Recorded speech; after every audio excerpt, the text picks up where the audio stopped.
Radar पर रखेंगे। मैंने ये काम आज कंचन को आउटसोर्स कर दिया है। मैं जितनी हो सके अपनी आवाज़ को बचाने की कोशिश कर रही हूँ, क्योंकि 3:30 तक आपका साथ देना है। बताइए ji Kanchan. Good morning. First of all, सबसे पहले तो जितनी भी सरकारी कंपनियां हैं उनको आपको अपने फोकस में रखना है। बेसिकली जो डिसइन्वेस्टमेंट डिपार्टमेंट है उन्होंने पीएसयू के लिए जो गाइडलाइंस है उसमें थोड़ा सा रिवीजन किया है। बेसिकली डिविडेंड हो, शेयर स्प्लिट हो और साथ ही साथ बायबैक हो, उसको लेके ये गाइडलाइंस जारी की गई है। इनका कहना है कि जो कंपनी का मुनाफा है उसका 30% या तो फिर अगर जो नेटवर्थ है उसका 4% डिविडेंड देना होगा। साथ ही साथ जो इनकी पहले की शर्त थी वो थी 5% की। एट द सेम टाइम जो सरकारी एनबीएफसी के लिए 4% की शर्त थी उसको भी कहीं ना कहीं इन्होंने हटा दिया है। अब नियम क्या बदले हैं, सबसे पहले ये जान लेते हैं। 6 महीने तक अगर कंपनी का जो भाव का बुक वैल्यू है उससे नीचे है तो वहां पे कंपनी बायबैक कर सकती है। और ये जो पहले अगर हम इसका गाइडलाइंस देखें तो यहाँ पे 6 महीने वाली शर्त कोई भी नहीं दी गई थी। इनका कहना है कि शेयर बायबैक के लिए कंपनी की जो नेटवर्थ है उसका 3000 करोड़ होना काफी ज्यादा जरूरी है, जो कि पहले 2000 करोड़ का था।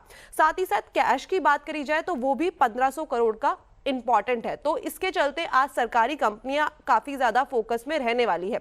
इसके अलावा बात करी जाए रिलायंस ओएनजीसी की, तो ये भी रखना है आपको अपने फोकस में, क्योंकि अगर इसकी हम बात करें तो बेसिकली विंडफॉल टैक्स को सरकार जल्द खत्म कर सकती है। अकॉर्डिंग टू सोर्सेस पीएमओ ने इस पे रिव्यू के बाद पेट्रोलियम और रेवेन्यू डिपार्टमेंट को इसे हटाने के लिए जो जरूरी प्रोसीजर्स है उसकी प्रक्रिया को भी शुरू कर दिया है। अब जानते हैं बेसिकली जो ये नया नियम है, ये विंडफॉल टैक्स को हटाने की बात आखिरकार की क्यों जा रही है। इनका कहना है कि क्रूड ऑयल के जो प्राइसेस है उससे ज्यादा सरकार को बेनिफिट आता हुआ नहीं दिखाई दे रहा है।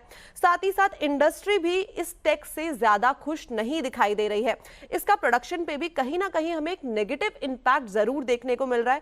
और साथ ही साथ आप ध्यान दें कि जो ये टैक्स है बेसिकली ये 1 जुलाई 2024 से लागू हुआ था, लेकिन ऑफिशियल अनाउंसमेंट आना अभी भी बाकी है। इसके अलावा बात करी जाए जीएमआर एयरपोर्ट की, तो इनका एक बिजनेस अपडेट आया है। अक्टूबर के अगर पैसेंजर डेटा की बात करी जाए तो वो काफी शानदार नंबर उभर के सामने आए हैं, जिसमें 1.07 करोड़ पैसेंजर्स आए हैं। और ये वाई ऑन वाई बेसिस पे अगर हम देखें तो 9% का अपसाइड है। और मंथ ऑन मंथ बेसिस पे देखा जाए तो यहाँ पे 5% की ग्रोथ हमें देखने को मिली है। डोमेस्टिक और इंटरनेशनल ट्रैफिक दोनों में ही अप्रोक्सीमेटली 9.2% का एक अपसाइड देखा गया है। और साथ ही साथ अगर एयरक्राफ्ट मूवमेंट देखा जाए तो वहां पे भी मंथली बेसिस में हमें 7% और वाई ऑन वाई बेसिस पे 9% की एक ग्रोथ देखने को मिली है। एनटीपीसी रखना होगा आपको अपने फोकस में, क्योंकि आज खुलने वाला है एनटीपीसी का आईपीओ, जिसके चलते एनटीपीसी और एनटीपीसी ग्रीन आपको रखना होगा अपने फोकस में। शिल्पा मेडिकेयर, यहाँ पे बेसिकली जो इनकी सब्सिडरी कंपनी है लाइफ साइंस को ईडीक्यूएम से एक ऑक्ट्रियोटाइड एपीआई के लिए सर्टिफिकेट ऑफ सूटेबिलिटी मिला है। बेसिकली जो इस दवाई का इस्तेमाल है वो एक्रोमेगाली जैसी जो डिजीज है उसको ट्रीट करने में किया जाता है। साथ ही साथ पीजी इलेक्ट्रोप्लास्ट, इसकी जो सब्सिडरी है पीजी टेक्नोप्लास्ट ने स्पायरो मोबिलिटी के साथ एक ईवी मैन्युफैक्चरिंग के लिए अग्रीमेंट साइन कर दिया है, जिसके चलते आपको रखना है ये अपने नजर में। एस्ट्राजेनेका फार्मा, इसकी जो दूसरी कंपनी है ब्रेस्ट्री एरोस्फेयर, उसको जनवरी 2025 में इंडिया में लॉन्च करने वाली है। बेसिकली ये दवा सीओपीडी पेशेंट्स की जो सिचुएशन होती है उसको मैनेज करने में काफी ज्यादा हेल्पफुल मानी जाती है। मेडप्लस में आज एक बड़ी ब्लॉक डील होने वाली है। पीआई अपॉर्चुनिटीज फंड ने कंपनी ने अपनी 5.8% की हिस्सेदारी 700 रुपए प्रति शेयर के औसत पे बेचकर 483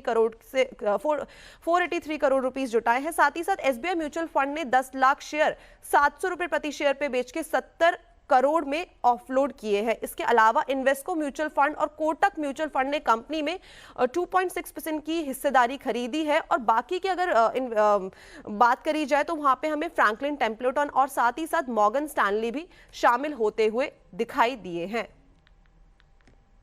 चलिए, तो ये सारे स्टॉक्स आपके रेडार पर रहेंगे। मेड प्लस में ऑफ कोर्स वो कल बड़ी ब्लॉक डील हुई और ऑफ कोर्स काफ़ी सारा ये फंड्स ने पार्टिसिपेट किया। आज एक और स्टॉक आप रेडार पर रखेंगे, वो है इंडियन होटल का। आज कंपनी का कैपिटल मार्केट डे है, तो वहाँ से आगे का एक आउटलुक आएगा कि कंपनी किस तरह की ग्रोथ रखती है।